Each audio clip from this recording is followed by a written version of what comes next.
Welcome to Tackle Talk Live, a program full of insight and information related to bass tournaments with a primary focus on Sam Rayburn and Toledo Bend. A show dedicated to making you a better bass fisherman with one-on-one interviews with winning anglers. Your host, Kevin Jean, Territory Manager for Sportco Marketing, who's no stranger to tournament success. An avid angler who understands how to compete at a high level. Daiwa and Camus Boats Pro Staffer, Steve Graff, a successful angler in his own right, who continues to pursue tournament-winning stringers. So, get ready to take notes from two knowledgeable anglers here on Tackle Talk Live. Here are your hosts, Kevin Jean and Steve Graff. What's going on, everyone? Welcome to another edition of Tackle Talk Live. I'm going to be your host today, Kevin Jean. Steve is on vacation, as you can tell. He will not be with us today, and so I am joined by Mr. Outlaw Outdoors, Clint Wade. Clint, thanks for joining me today, man. Hey, man, glad to be here. Virtually sitting beside you, is that what we call it? Yeah, virtually joining. Steve been telling me he was going to be out on vacation this week at Universal Studios, by the way. So, he's living the tough life.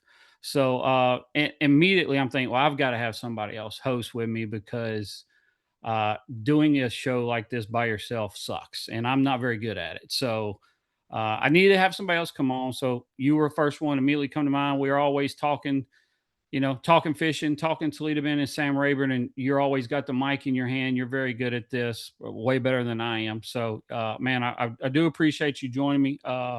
Coming off y'all's tournament this past weekend, which drew some sacks. Great results, and I'll be the first to say it surprised me, man. I always try to, when I open up live at 3 o'clock, I always do a prediction of what I think is going to win the tournament. I didn't even get a chance to do that this week because when I was pulling out of the driveway at 9:30, I was pulling out of the driveway at my house Saturday morning, my phone rings and it's Don Owls. Man, when does the scales open? And normally when I get that phone call, they got one big fish. Yeah, a big one. And they're wanting to weigh the big one. And I said, well, they open at noon, you got to wait. And he said, we got a big bag. I said, a big bag or a big fish? He said, we got a big bag. And you could tell he was super excited, but trying to contain his excitement. And I said, well, they'll get there before noon, or, we can't weigh them before noon. But anyway, long story short, they got there about 11:30. We hung around there and weighed them in at noon. And, man, they had a 997 big bass and 34.25 total 5 fish. And Clint and me and Steve talked about this last week. Rayburn is starting to show out a little bit. It started with the Sealy, which you placed fifth in overall, had a good fish, had a good 9-pounder, which, an ounce away from the 10-pound mark and the Bass Cash Bass bonus. But I think it started with the Sealy that I started seeing the weights, slowly but steadily click up. And then last weekend, some more good bags came in. Then this weekend, your tournament, 3 over 10. Correct? 3 over 10, and 2 of them were registered for Bass Cash Bash. Yeah. So they got the bonus. Congrats to them. So anyway, kind of going throughout the day, we're going to talk about the Outlaw Outdoors tournaments and go over the results here a little bit later. But this week, Clint, the big deal is the Sealy Big Bass Splash on Toledo Bend, biggest tournament of the year. And we have the man, Ryan Pinkston, Toledo Bend guide. He had a guide trip today. He has a guide trip every day this week. He does a great job of breaking down Toledo Bend and what to look for, how he's catching them right now. We've had him on the show already once this year. He does a really good job. So he's going to be on the show today. Look forward to having him. He's going to break us down. And I want to kind of hear some of your thoughts on the Sealy, because you fish it every year, been fishing it a long time, and kind of give us your pointers and things like that as well. I think of a tournament like that, you approach a little bit differently because the lake is so crowded. I think you go to your one high percentage spot and you stay there.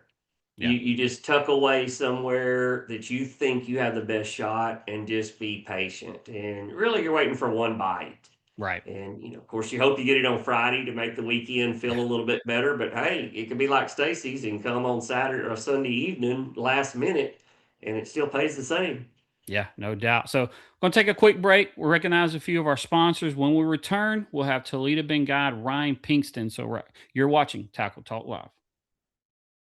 A good marine dealer is hard to find, but a great dealer is even harder. But in Iowa, Louisiana, there's a marine dealer that falls into the great category. Power Implements Marine, South Louisiana's go-to dealer for all things related to the boating industry. A Minn Kota, Garmin, and Mercury dealer, guaranteeing you first-rate service in both sales and repair. A great selection of new and used boats to choose from, including Skeeter, G3, Ranger, Camus, and Go Devil. A knowledgeable staff that will treat you like family and are always willing to go the extra mile to ensure you walk out a happy customer. To see everything they have to offer, go to powerimplements.com or stop by 606 East Miller Street in Iowa, Louisiana. Plus, mention Tackle Talk Live and save $500 off a new or pre-owned boat or $50 off your first service ticket.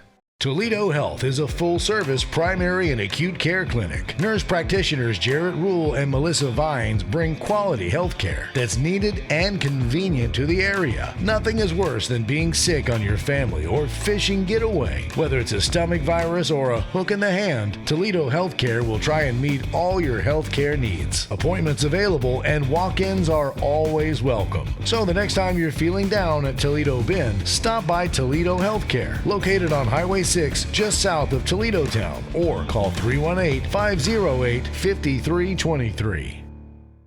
Very few stores are a complete one-stop shop, but Cypress Knee Outdoors is such a place. A store within a store. Cypress Knee is located inside 3J's four-way. Whether you need gas, food, drinks, or bait and tackle, they have it. Cypress Knee Outdoors carries top-name fishing brands like Strike King, Sandtone, Spro, and V&M. Crappie jigs from Bobby Garland. Need hunting gear? They have it. Ammunition from rifle to shotgun shells. Deer scents from Buck Wild and Doe and Heat. Deer stands from Titan and feeders from T-Hanger. Cypress Knee has it all. Located off I-49, exit 127, just south of Natchitoches, Louisiana. So stop by Cypress Knee Outdoors and let John Abram and his staff show you everything they have to offer. Or give them a call at 318-238-HUNT. You're watching Tackle Talk Live, a show dedicated to making you a better angler. Now back to the guys with all the inside scoop, Kevin Jean and Steve Graff. Welcome back. Thanks for tuning us in. This segment presented by the Lakes Insurance of Nacogdoches, Toledo Health Clinic, Cypress Knee Outdoors, Shimano, and Power Implements Marine, located in Iowa, Louisiana, and also Lost Frontier Park. Joining us today, Toledo Bend guide, Mr. Ryan Pinkston. Ryan, you got us? I got you guys. How are y'all this evening? Good, man. Doing good. Ryan, man, first of all, as soon as we talked about the Sealy coming on this week, we knew, look, we got to have Ryan on the show. Does a great job breaking the lake down, kind of giving, a full fishing report. Biggest term of the year coming up, man. You had a trip today. You got a trip every day this week. Let's go ahead and jump right into it. Talk a little bit about Toledo being here. What are you seeing after all this rain we've had, which I think it's over for the rest of the week, but man, we've had a lot of rain the past week or so. Yeah, it's been a lot of rain, but what's been unique is a lot of wind. So it's been a little bit difficult to get out and move around. Last week the winds, it's been bad. If you want to really back way up, kind of give you, talking about break it down, back in January and February, we really didn't have that many fronts. And then Mother Nature decided in April and the 1st of May, it wanted to start throwing cold fronts at us. So you know me, Kevin, when it gets the 1st of May, I want to pull offshore, throw them a crankbait, throw them a jig, a few other things out there, and it was setting up perfectly. 2 weeks ago, the fish were starting to stage up really, really good. Then we had a cold front last Sunday.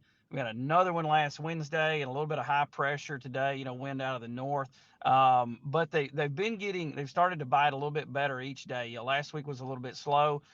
This weekend it's picked up and today was better, and the wind and weather looks great for the forecast leading up to this tournament. So the fishing is getting a little bit better each day.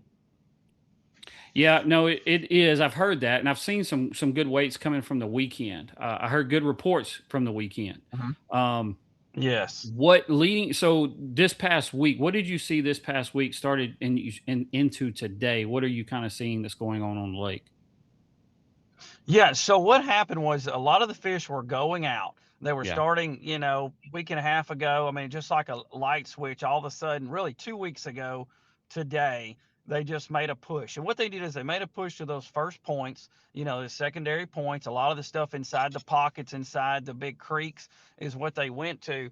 And then excuse me there. And then they went to some of those first ridges, some of those first creek bends that pushed up against those ridges. Yeah. And then the cold front hit, and they all went back toward the bank. Now, let me tell you this. They did not go to the bank, but they hung out between the bank and that 5 to 12 foot water between there. And so now in the last few days over the weekend, they're starting to push back out to those first points and those first ridges and things like that. There are some fish shallow. There's not a lot. There's not a lot of big fish shallow, even in the grass. And there's some really good grass in some areas of the lake starting to come back. Not just south. There's a few little bit of grass in some other areas, which is good. But there's not a lot of fish in it, unfortunately. Yeah, I was there a couple weekends ago, Ryan, and man, even like offshore, there was not groups, there was not schools. I found, and this was No, 2 weekends ago. no. There would be 2 or 3 fish on this point, or on one side of the point, 2 or 3 fish on the. They were very scattered out there, like you were saying. So it's not your typical late May, mid May. Toledo Bend, as what I thought it was going to be. Back in March and April, we were way ahead of schedule. As far as the Oh lake yeah, and the time yeah, of year it absolutely. was, I felt like we Yeah. were way ahead of schedule, but they're not out there like I want them to be right now, in my opinion. No, you're eh, right. No, they're I can tell not you they're grouped up they're like they've not. been in years past for the No. season, the past couple years, I believe, because it was a hardcore offshore deal the last couple years. Yeah.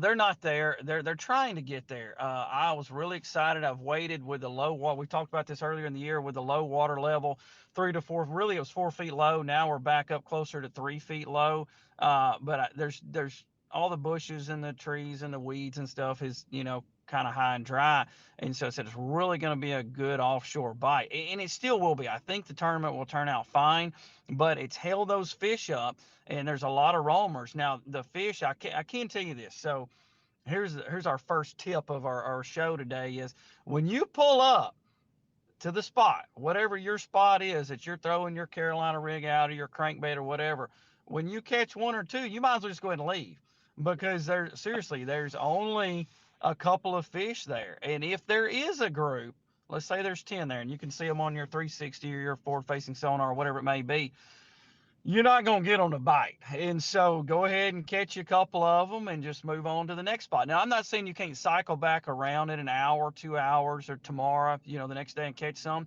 but you're not going to sit there and catch the whole school like you typically would do in May. So if we pull up on a point or that first little shallow ridge out there, let's say it's 12 foot, 10 foot, and your average May year, if there's 12 out there, we're going to catch 10, 11 of them. But this year, right now, Yeah. you're only going to catch a couple of them. Yeah, no, agree. Fishing styles and technique. What are you doing right now to get bit? Like on your guide trip today, are you going shallow and hammering some of the grass? I know we've been talking. There's a little bit happening deep, but what are you doing on your guide trips to guys? We got to go catch some fish. Not saying Yeah. I got to catch So, a big one. What are you doing right. right now if people come in and just want to go catch some fish? Yeah. If you just want to go catch some fish, put a Carolina rig on with a 3/4 ounce weight.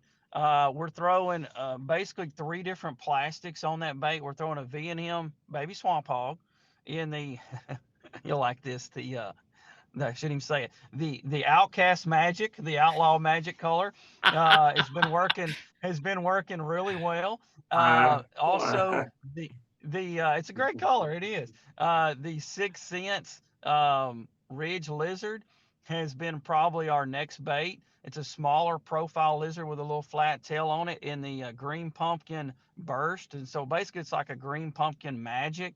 Those two colors right there, and those two baits have brought in most of our fish here lately. A very simple, or dip in the tail. So what we're doing is we're staying in that 7 or 8 to maybe 12 foot of water, and we're running a lot of points.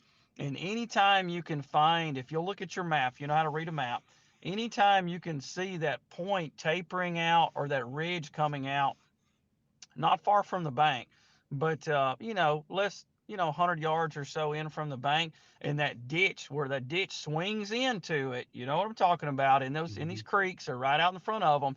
There's fish sitting right there, and some of them's got one fish, some of them's got 4, 5, 6 fish, but none of them have 20 or 30 like I've seen before. You know what I mean? I Yeah. found a couple of groups a week and a half ago that had 20 to 40 in them, and every one of them have left. Yeah. And I hadn't found them since. I know they didn't go out; they went back in, and I haven't found out how to find them yet. But just to go catch fish, that is the simplest way. The Carolina rig has been number one as far as just catching fish, and we've caught some good fish. We've caught some up to 5 pounds in the last week on that. But we're also, throwing a few other things for trying to get a bigger bite too. Right.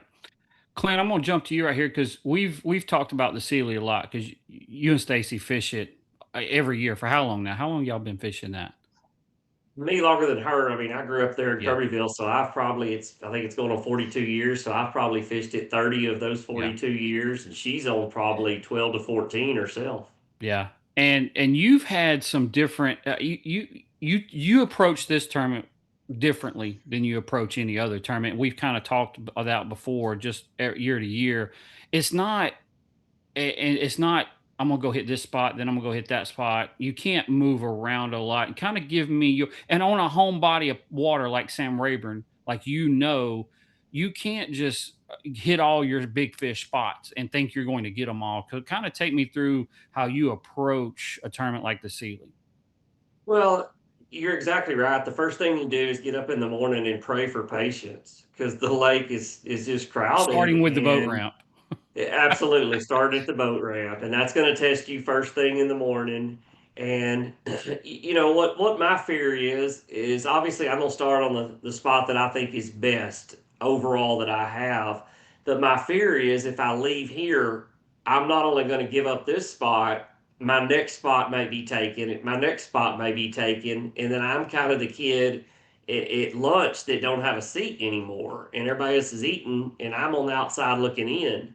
And that's why I said a while ago what I did about, I'm kind of the one that'll sit there and rot on a hole because I've got confidence in it or I wouldn't be there. Yeah. And I'm scared to move in the sense that I may lose everything, lose all my spots.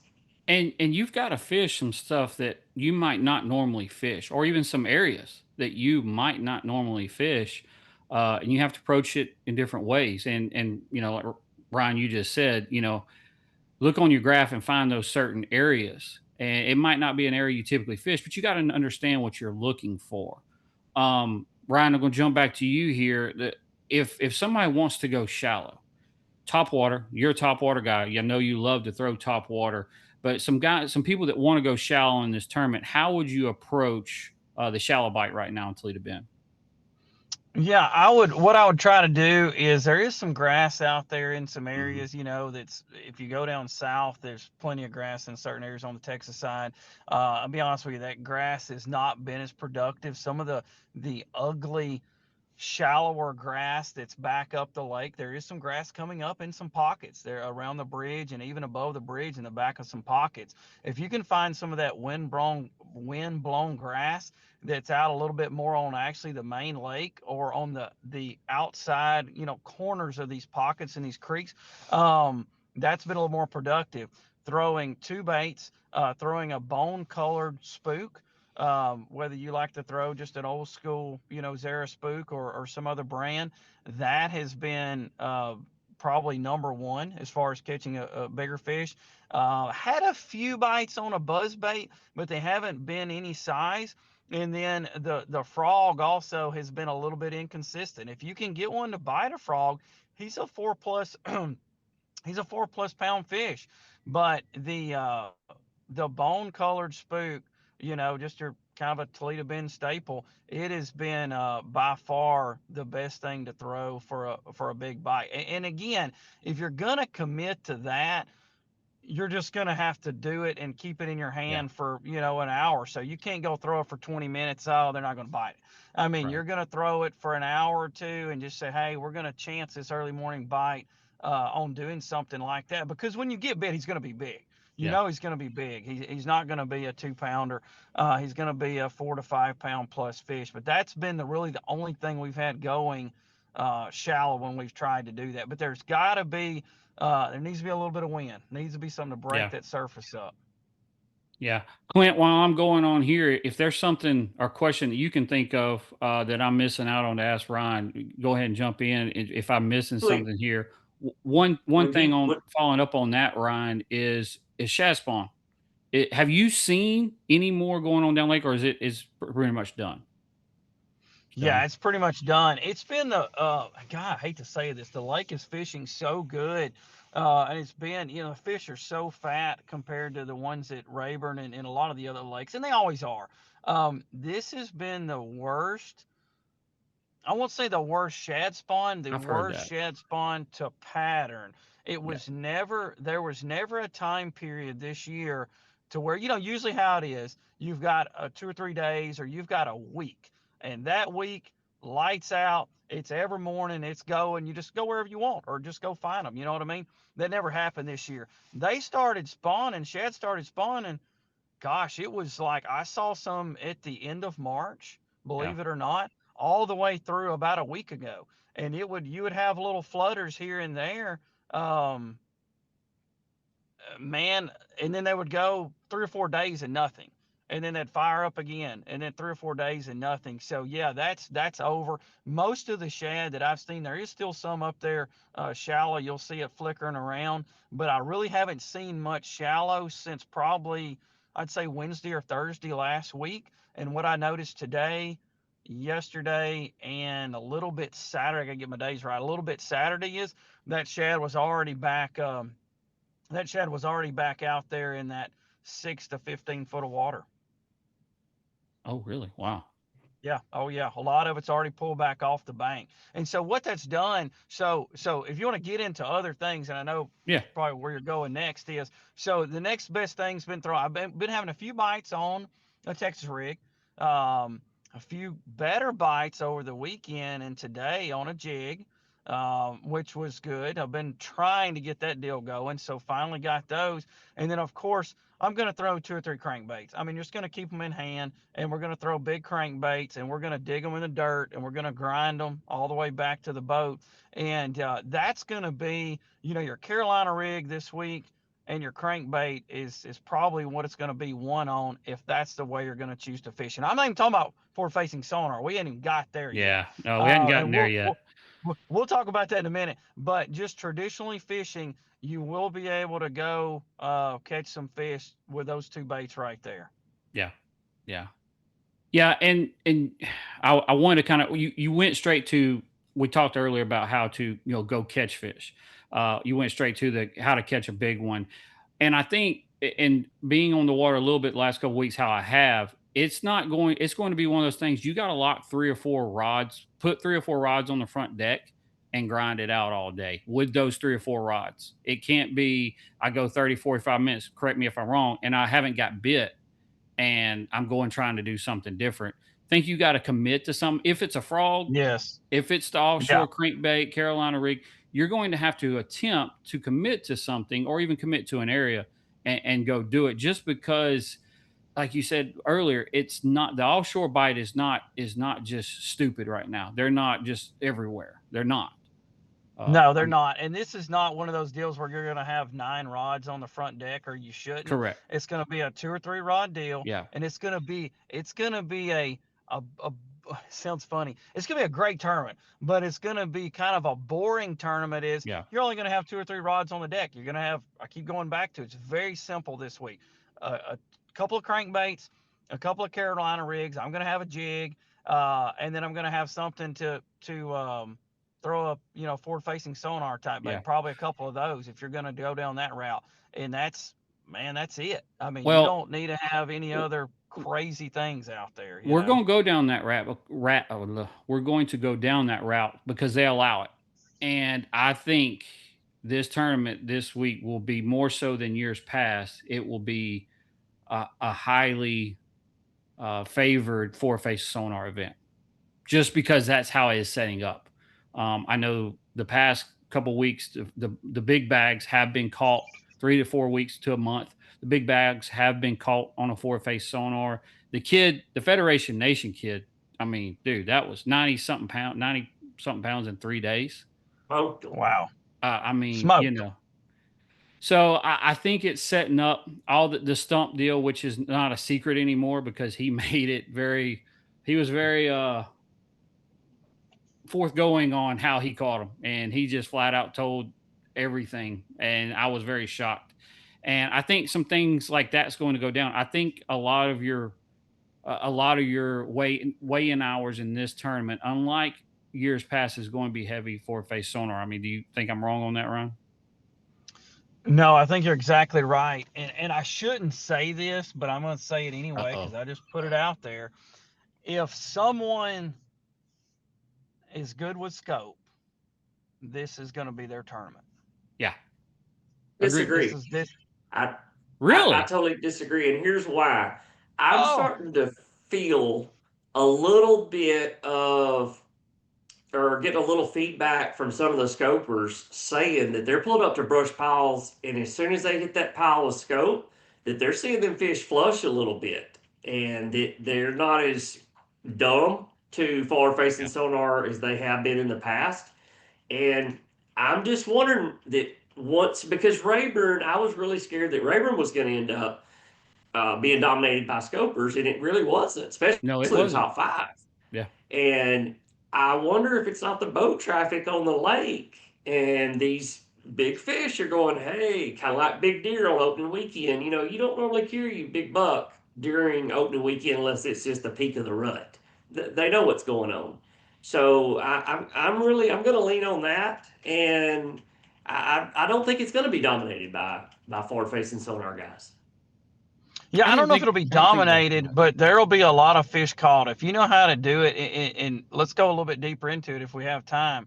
Yeah. It's not going to be off the deep brush piles. I'm telling you, it's not that. They're on stumps. Like the kid that won it the other, I call him a kid. I don't even know how old he is. Young man that won it the he's other a kid. day that we were talking about. What he told you is still going on right now. Yeah. They're still there in those same type areas. And I'll throw something else out there. If shouldn't even say this. If you know though, talking about a brush pile, if you know where a brush pile is, a fresh brush pile that's in 6 to 10 foot of water, you better hit it. The shallow ones, the fresh ones, a smart man would go out this afternoon and put him about 10 fresh brush piles out. But That's don't what put I them just deep. heard. Yeah. Yeah. Don't put them deep. I mean, seriously, this is going to be, you're going to see a lot of people, and Clint, you know what I'm talking about. They're going to be sitting way out there in the middle of the lake, and they're going to have a bite. If you want to drag your Carolina rig, that's fine, but you better not be too far from the bank, and not necessarily too far from the bank, but some of those first ridges, I mean, they may go 200 yards out there, but they're still 8 feet deep on top. Right. You know, one of those, that's the kind of stuff you want to be targeting right now. The fish are just not out there in the 18 foot yet. Maybe 1 or 2, but the shallow brush, if you want to go throw a big worm in a shallow brush pile, now I'm talking about below the bridge because they ain't gonna bite it above the bridge, but below the bridge, if you want to go throw it in that, or your minnow or jerk bait or whatever it may be, that's the kind of scoping I would Now, call are they more in it shallow though? scoping. Are they in the shallow brush pile, or are they around it? They're around it. Yeah. They're not in it. They're Yeah. around it. They'll get in it in June and July, but they're all around it. Right. Yeah. I got you. I actually caught some with a big square bill the other day that'll run, it'll run 6 to 8 feet deep. Yeah. And I was hitting one, throwing around it, and caught 2 or 3. They weren't big. I mean, they were 2.5. They were just chunks, 2.5, 2 3/4. But there were several around it. And of course, there was one big one. If assuming it was a bass in there, I couldn't get it to bite, but it would follow. You know what I mean? But it showed itself. But there's some fish in that zone right there. That's the thing. Is just don't get too deep yet. Right. No, I would agree with that. From what I've seen a little bit, I've been on lake the last couple of weeks. I would definitely agree with that. And Clint, going back to what you said about forward facing sonar, that is very true. And I didn't think about that, the amount of pressure that's going to be on the lake. And when that forward facing sonar, when you have it going off around them too, that might, freeze them up a little bit more as well. I didn't think about that, but Ryan, if for those that are going to use the forward facing sonar, are you? I don't know if you're a Koike guy. I'm not. I haven't went there yet. Or are we talking a minnow? Are we talking They something will like eat a it. Koike? They're still eating the It minnow, or No, no. eating the Well, minnow yeah, now? they'll They eat that too. always eat Yeah, it, no, but no, no. The Koike, the Koike. they're still eating it just like they were 3 weeks ago. Which Lord knows I can't catch them like that, kid. I don't try. Maybe I need to. But they will still bite it. Also the minnow, and the last several days I've played with. I hope I'm not freezing up, guys. But anyway, No, the you're last good. couple of days, I've played with 3 or 4 different minnows and so a couple of different brands from 3 inches all the way to 6.5 ish. And I've had just as good luck with one in the versus the other. Yeah. Sometimes it's a size deal. They want the smaller, want the bigger, and it hasn't really mattered. So those are the two things. Picked a few fish off of stumps on jerk baits. So really, it's kind of a combination. But again, it's all less than 15 feet. But there's a lot of fish up there cruising. And kind of back to what Clint was talking about. I tell you this, Clint, I've noticed um, earlier this year, for example, getting off track, but just to tell you about the scope deal, I found a group of fish down the lake in some timber, and I mean a lot of fish, like hundreds of fish. And me and a couple of guys, it was just 3 of us out there fishing them for I don't know a week maybe, and there's just 3 of us, and we were covering an area that was God, it was probably 10 acres. And by the end of the week, you could tell those fish were conditioned just with 3 boats fishing them. Because I mean, we were going around in circles and they were there, but I mean, you would throw over there and they would literally run, and then they'd kind of regroup and you might get one of them to come back. So it's definitely making a difference. And the bad thing about the fishing a deep brush pile, which usually is great for the Sealies, this weekend in May, is when you get talking about sitting on a spot, it can be a good spot, but if somebody's sitting there and they don't let it rest, sometimes the rest of them won't bite or another fish won't push up there. And so it doesn't get a chance to rest. So if you have, Clint or whoever, if you got 3 or 4 good ones, like I said, you may only get to fish one of them. You know what I mean? Because the other Yeah. people aren't going to let and there may be fish in the other ones. They just won't let them rest. Right. That's the bad thing about it. Because if you do give your hole up or your spot, you may not get on it. And when I used to fish it, I would always find myself doing exactly what you said earlier. You're fishing some stuff that you've never fished before and never, looks good, and you may catch them, you may not. So you just have to have an open mind to say, once you run through a few things and start moving around and you can't get on other stuff, just look at your map and see what looks good and just take off. That's all you can do. Yeah. What and I'll get you out on this one because I know you got a baseball game to get to over there. How is there a double digit fish caught this weekend? If so, how many? Oh yeah, there'll be 2 or 3, no You doubt. think? Yeah, there'll be I don't know how many was there on Rayburn. 5? Well, 4 because Clint had a 999 on repeat in 5th, so they had to have been 4. Come on, Clint. Couldn't do We're any gonna better. call. We're going. Hey, I wouldn't complain about that either. And by the way, congratulations on that. We're gonna call that one a 10. So say there's 5 10s. I don't know if we'll see 5 10s, but it Yeah, wouldn't that's gonna be surprise me to tough. see an 11. And then it wouldn't surprise. I think we'll see 2 or 3. I don't. That doesn't. More importantly, what does it take to get a check every hour? Well, if it's fishing like it's been fishing the last few days, which I don't think it'll hold true, I mean, I think you'll see some 4s easily get checks. But I think, honestly, I think it's going to get better. As I said early in the show, it's going to get better at the end of the week. Tomorrow will be a little better. Wednesday, Thursday, Friday's going to get a little better, so the weights will go up. But I think you're going to see some, heavy 4s slide in there and get checks with no problem. Maybe even 4.5s. Yeah, I would think few 4.5s. I would think that based on last year, especially Saturday, Sunday, I wouldn't be surprised with some low 4s. I don't think you're No, going to that see any doesn't. Yeah, 3s. if you play the game right, I don't think I think you could Right. see low fours definitely getting some checks. And it's just because um, these fronts have just kind of messed it up the last couple of weeks. I mean, that's what I'm contributing. The fish didn't Right. go anywhere. I mean, they're still there. I mean, we caught them all spring, great. And Yeah. when you catch one, I mean, even these post spawn fish, a lot of them have already fattened up. I mean, we're catching some that are, already spitting shad out, and they look good. They look healthy. They're just kind of hard to pinpoint this week. Yeah. Yeah. Clint, anything I'm missing to ask him? Do you think off the top of Um, your head? of course, Facebook. If I saw it on Facebook, it's true. About 2 weeks ago, I saw they were spraying some of the grass on Toledo. Have you seen any signs of that? I have not. Boy, that did, man. That got them stirred Ooh. up over there. Like, I mean, hornets came out. Um, I have not seen anybody on the Texas or He Louisiana don't go to side. Louisiana side, spray- Clint. He don't have a clue what's going on the Louisiana side. May have been over there today, but most of the day. But we won't talk about that. But yeah, I haven't seen anybody. So the area they're talking about, I have not been through there yet to look at that.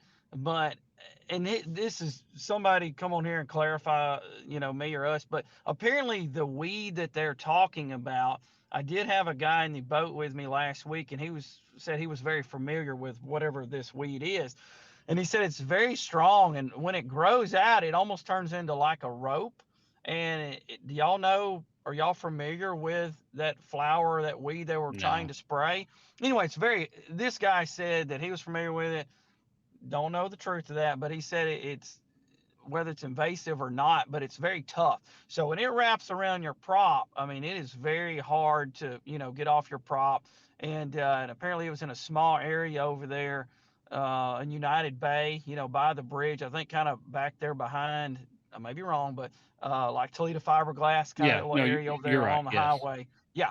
And they were going to hit it and knock it out, and that was going to be the best of it. But when you read the notes on what they said to do or don't do, Clint, you know what I'm talking about. I see you smiling there. It's basically like stay out of the water, and don't drink it, but we're gonna Yes. spray it in there anyway. You know what I mean? And I'm like, you're killing us here, not just the fish, but us too.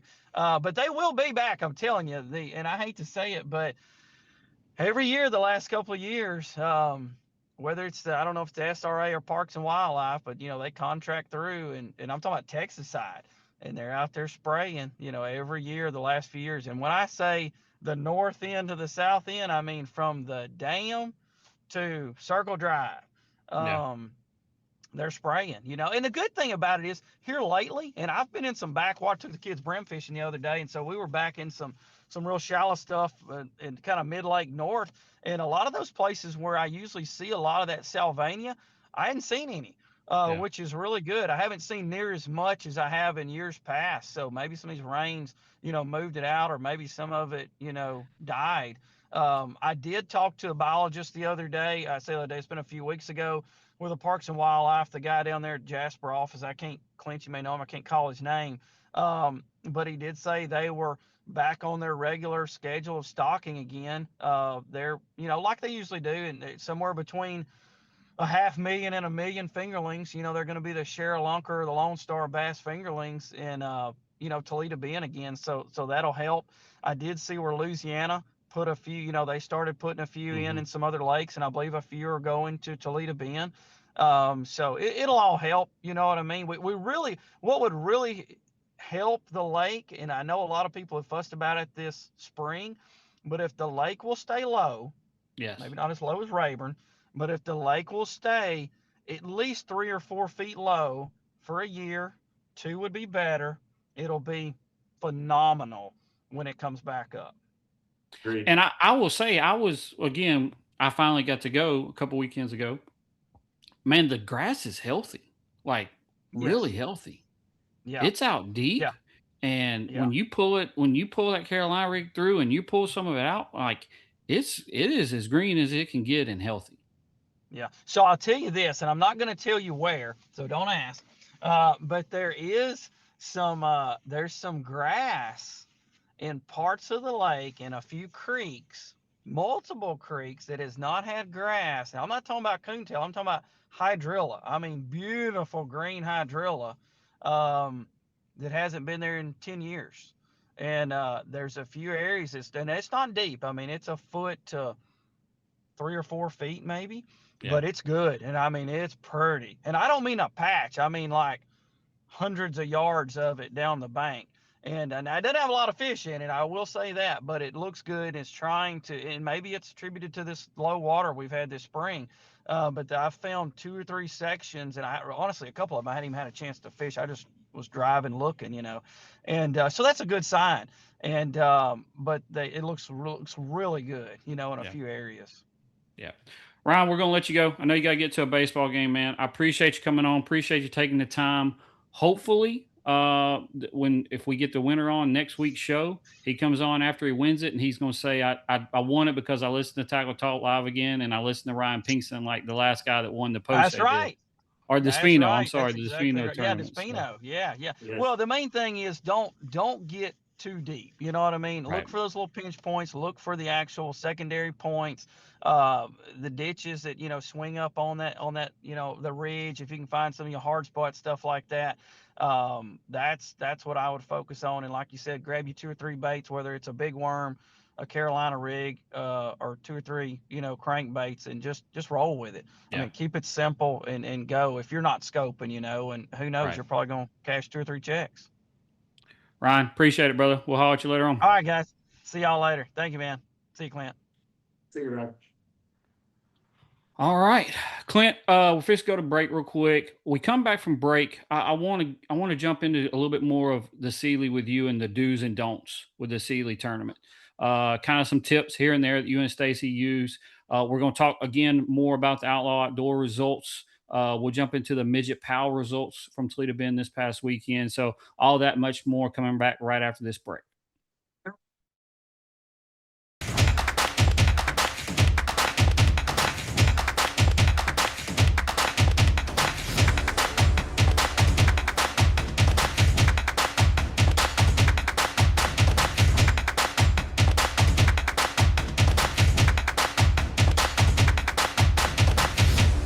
The Lakes Insurance Agency is an independent insurance agency taking care of Texans' insurance needs for over 25 years, offering auto, homeowners, boat, RV, life, health, and commercial insurance. Owner Clark Moore is a local fishing guide and tournament angler who understands your insurance needs and wants to be your go-to guide for all your insurance needs. For a free quote, give him a call and see why so many Texans trust the Lake Insurance Agency. 2 locations to serve you in both Nacogdoches and Bravos, Texas. Or give him a call at 936-205-4467.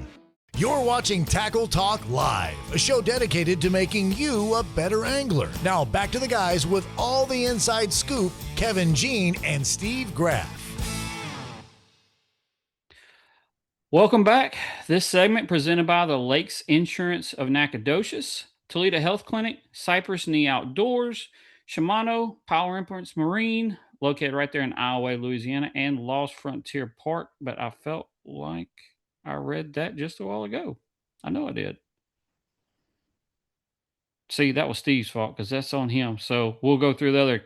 Keys Tackle, Lost Frontier Park we talked about. We got rentals, ToledoBend.com. So if you're looking to make a trip to Toledo Bend and need a place to stay, forget those rental companies that won't charge you all those extra fees. Dowden and Associate Realty is offering you a better option. Read rentals, ToledoBend.com. Let's see. When you call Dowden Realty and mention Tackle Talk, you'll get 10% off your house rental. So you call 318-256-0585 and mention Tackle Talk to get 10% off your rental. Clint, so talking again, Sealy, you have to approach this tournament differently. It's a different type of tournament. It's more people than ever. It's the biggest weekend of the year on the lake. You have to approach it differently, and I think you have to go in with that mindset, starting with the boat ramp.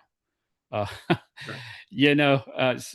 mean, kind of jump into it from there. And I think you're right. Is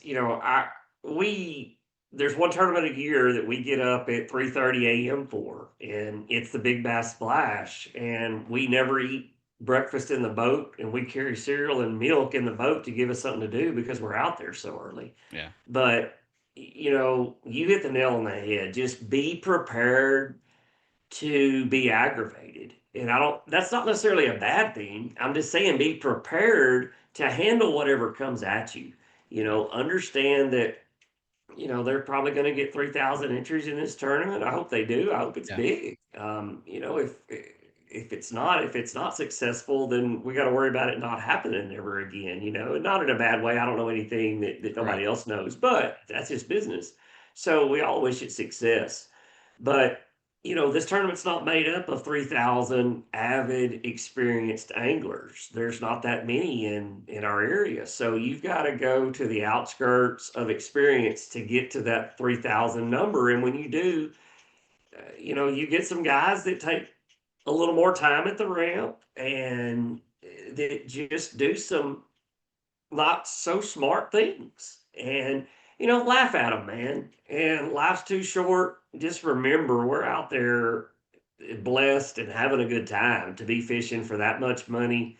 And man, the sun's fixing to rise. You're fixing to see a beautiful sunset with a rod and reel in your hand and have a chance to catch a fish, to win a Dodge truck and a Phoenix boat and a bunch of money. Yeah. And Yeah. if I had to say, probably three things that stick out in my head right now, if you're a newbie and watching this and you're not on the water every weekend, when you start to back down the ramp, turn your headlights off, please. And it's not. I mean, there's reasons for that. It's hard for the next guy that's backing down beside you to see what he's doing. So really, you're kind of protecting your own paint to turn your own headlights off. And then the next thing is just hustle a little bit. We saw so much at Rayburn this year. Guys, they're launching by themselves, and hey, that's cool. But have a little pep in your step, man. When you beat your boat, I'm not saying sprint back to your truck, but at least kind of hit a little hop there. And when you get to your truck, don't look down and turn the AC back on and roll down the window. Go on and get in it and get out of the way. Have some respect for everybody else. But like I say, I'll say it again. Just when you enter this tournament, just have patience and just be appreciative that, hey, I've got a good chance to win a bunch of money, and it's a beautiful day. And one thing I want to add to that, Clint, is check the rules for things you got to have. Was it last year this happened to Larimore? I think it James was Larimore on Rayburn. last year. Yep, Fire extinguisher, wasn't it? His fire it extinguisher. was. It Got was. they in their rules, and they do a good job. Sealy does in their rules. They list out everything that they're checking for. Throw cushion. I've got a buddy that fished the Sealy at Toledo Bend last year. Would have placed fifth in the hour. He didn't have his throw cushion in his boat. He's out. And it's not that they're being stickler about their rules. It's a It's law. their rules, and they have to go by what their rules state. And they do boat checks. And you have to have everything you're supposed to have to be to for the wildlife and fisheries. And And make it's sure your boat's registered. yes, It yes. it has to be current. That's something that slides through the crack more than people realize. And make sure your fishing license is good. Yeah. Yeah. We can sit here and go through it, but go to the Sealy rules, read the rules, see everything you must have, check and make sure that you have everything. Check on tournament morning, like Larimore had everything, and the night before the tournament takes his fire extinguisher as he's cleaning stuff out of his boat and didn't put it back in. Man, I hated that for him because that was Me too. tough, and he didn't mean anything by it, of course. But yeah, anyway, we'll move on from that. Real quick, enough about Toledo Bend. I want to talk Outlaw Outdoors tournament this past weekend. We kind of talked about it a little bit at the beginning. I'm gonna go through results real quick here, and we'll jump into it. Weights are looking good at Rayburn. They have not looked this good this year, in my opinion. I think the last couple of weeks has probably been the best weights we've saw outside of Pake and the Open and not the Open, but anyway, yeah. Since the individual tournament, best team tournament results we've had, but Outlaw Outdoors team series number 4, correct? Number 4. Last one in the series for the Yep. championship. You're going to have to say this first name because I know you had to say it. Charles Geringer. Geringer. Okay. Don Isles, first place for 34.25. They won $5,000. Second place, Sean Butler, Ryan Hightower, 27.84. Had $2,500. They had a 10-pounder. Third place, Jason Butler, John Smith had 26.92. Fourth place, Richie Thornton, Travis Moore had 23.49. Fifth place, Keith Cole, Chuck Cole had 22.65 with an 11-pounder, one big bass, 11.71. And then went all the way down to pay 15th place was 16.44, won $500. And I believe 98 boats. Did I read that right, Clint? 98 boats. 92. How much? 92 boats. 92. Okay, 92. Yeah. Which is a really good turnout for your fourth event of the year, time of year it was, and things like that. I think looking back at it, if you'd say you'd take that amount on your last tournament, you would have taken it before the season started. 100%. Numbers Yeah. always decline as the series go on, and people are dying to know my opinion of, man, do you think you made the right decision not allowing forward-facing sonar? And you'll never know for sure, but I'm pretty confident that we made the right decision.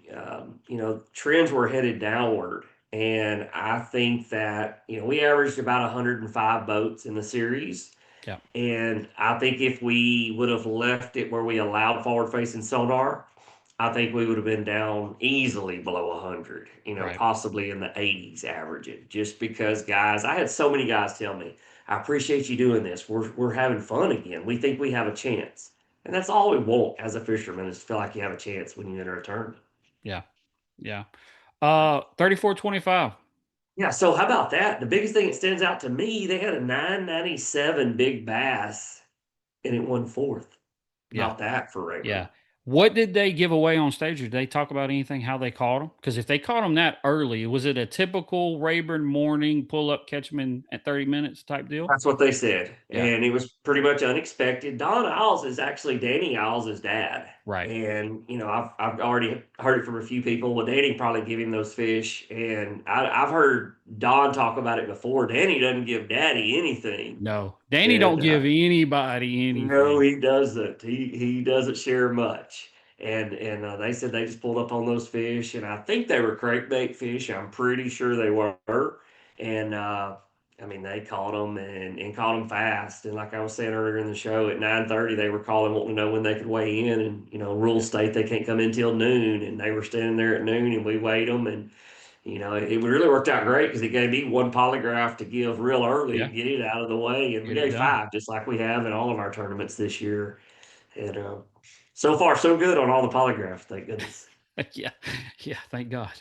1171 big fish call. Yeah, Keith Did Cole. they give away anything on the big fish? Not at all. I know it was a deeper fish. Keith likes to fish around brush piles. I feel like it was on a Texas rig. That's just kind of his go-to. So I feel like that was on probably an old monster or something around a big brush pile. They fish. They're two guys that talk slow and fish slow. Yeah. So there was a lot of patience in that boat fishing those big words around those piles. And that it stood out to me, the 34 pounds, the 3 over 10. But something else that kind of really stood out to me was you paid, what I say, 15? Yeah, 15 places. And it took 1644 to get a check. And that's, for that to take over 16 when you have that many boats, pay that many places, that tells me not only did, a couple guys catch them, but the whole field caught them and Rayburn's getting back to where it should be. Yeah, and they called them solid. And if you go, you go on down the standings, lots of 15, lots of 14-pound bags. And, a lot of people will tell me, man, the weights are getting high again. You didn't do anything by eliminating forward-facing sonar. Well, first of all, we did because we're eliminating the 30-pound bags. Yes, we just had one last tournament with Casey Burley and Cameron Roan, wasn't it? Yeah. And, now we have this one with Don and Charles, but, there's not multiple 30-pound bags. There's not big 29, 28s, so it's still, the whole field is catching bigger bags for the most part right now. And it'll change as the year goes on, or even earlier in the year. There was, 14 pounds got a check in one of our tournaments. And again, that goes back to not to toot our horn at all, but I think the not allowing forward facing sonar is working. It's Yeah. allowing guys, the guys that had 12 pounds, they're one bite away from getting a check, Right. one call away from getting a check. The guy that won third is, not necessarily one call away from winning it, but had they not had the day of their life with 34 pounds, that third place team is one bite away from winning second for sure. Yeah. And that's what we Yeah.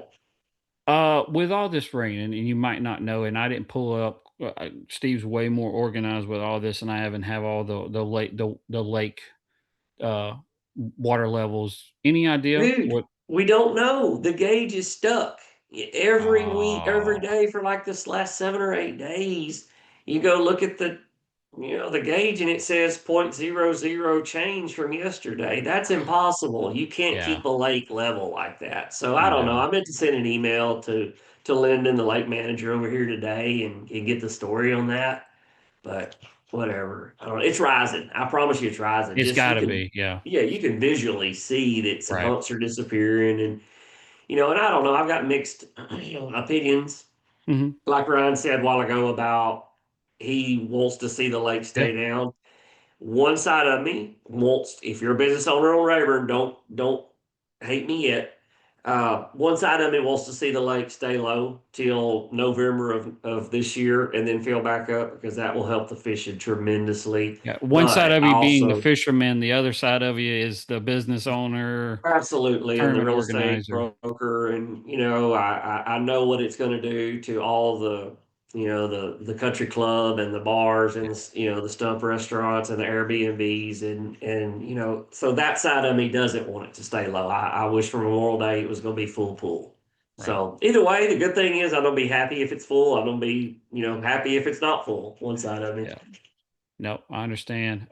Clint, man, appreciate you coming on today, helping me That's out right. with You this got a some little bit. Toledo results to go over. Oh, I'm sorry. Yes, the midget Yeah, cow. give them Yep. guys See, their 15 minutes of fame, that's man. why I paid you the big bucks to come co-host with me Yeah, right checks there. in the mail. All right. So, yes, you're 100% right. The midget power results from this past weekend. We allowed to say that, or do we need to say the small people tournament? The You what didn't now? catch that, did you? Oh, no, I didn't. Now I get it. I see what you Go my ahead. mic is cutting out. I can't hear good, so I was trying to put together what you said. Anyway, now I wish I had the little yeah, anyway. First place, Shannon Thibodeau, Robert Moore had 22:32. Second place, Dustin Rivers, Benji Golette had 21:48. Third place, Cleve Craig, Stephen Prudhomme had 20.51. Big Bass, Shannon Roberts, and 810. Shannon Robert, 810. Smallest legal bass was 1.38 pounds. Fourth place, Dylan Van Matry. Mark Van Matry had 20.21. Fifth place, Emmanuel Settle and Archie Doria had 18.51. So had four over 20. I don't really know. I don't see anything on how many boats he had. I heard they had a good turnout. It's good weights. It's getting it's fishing well for the amount of rain it's had, and it's muddied up a lot of water. I know that a Yeah. lot of guys have been catching them at. So good weight still from the weekend, especially when. And I talked to Ryan about this. Come March, we were so far ahead. Sam Rayburn and Toledo Bend both. I thought by now we would be like there's 20 of them out deep on this point. That point over there's got 40 of them on that one. We're not there yet. We jumped into all this with Ryan. Um, but by this weekend, you could definitely see some changes with how much water's coming down. I would be willing to bet they're going to pull some. I haven't looked, and that's going to change things. So there's going to be a lot of things that's going to change between now and Friday with Toledo Bend. It happens when we get a lot of rain. There's a lot of rain to come down. Look, let me tell you, it rained today at different places too. And they got a lot of rain last week and a half. So a lot of things are going to change. Hats off to those guys. Did well in that tournament. I'm sure you'll be hearing a lot of those names in the Sealy tournament this upcoming weekend. I definitely think Toledo Bend will show out multiple 10-pounders. I agree with Ryan there. Multiple 10-pounders. Hey, So was that? how many 10-pounders you think? I'm gonna say three, but It was an 11-pounder one Rayburn, wasn't it? Well, It's a 12. mhm. And I had the guy on and I couldn't remember that. I don't think there's 12 caught, but I think there's an 11 caught. I'm going to say there's an 11 and 2 10s. I thought exactly. A bunch of 9s. There will be, Yeah. it will take an 8 3/4 to be in the top 10. Yeah, I won't doubt that. Maybe 8.5, top 10. I think y'all are what you said about being behind. I think you're not far enough in the post spawn stage. Right. A lot of fish haven't recovered. A lot of fish Yeah. haven't gone out and fattened back up. I think they're still gaunt a little bit. Not in a bad way. They're just a little bit lighter than they are in previous years. Right. And I think you're going to see that in the overall eights. Yeah. No, I would agree with that. All right. Now that I forgot that, again, thank you for coming on and helping me with things like that when I forget to go Glad over to be them. here. Appreciate it. Just want to say thanks for everybody for tuning in. Make sure to check us on all of our social media channels, YouTube, Spotify. You can check us out everywhere on there. But thanks for tuning us in. Next week, we'll try to have the winner on from the Sealy as we always do. We'll get the results from all of that and go over it with you. But thanks for tuning us in this week. Check us out next week right there on Tackle Talk Live. Thanks, guys.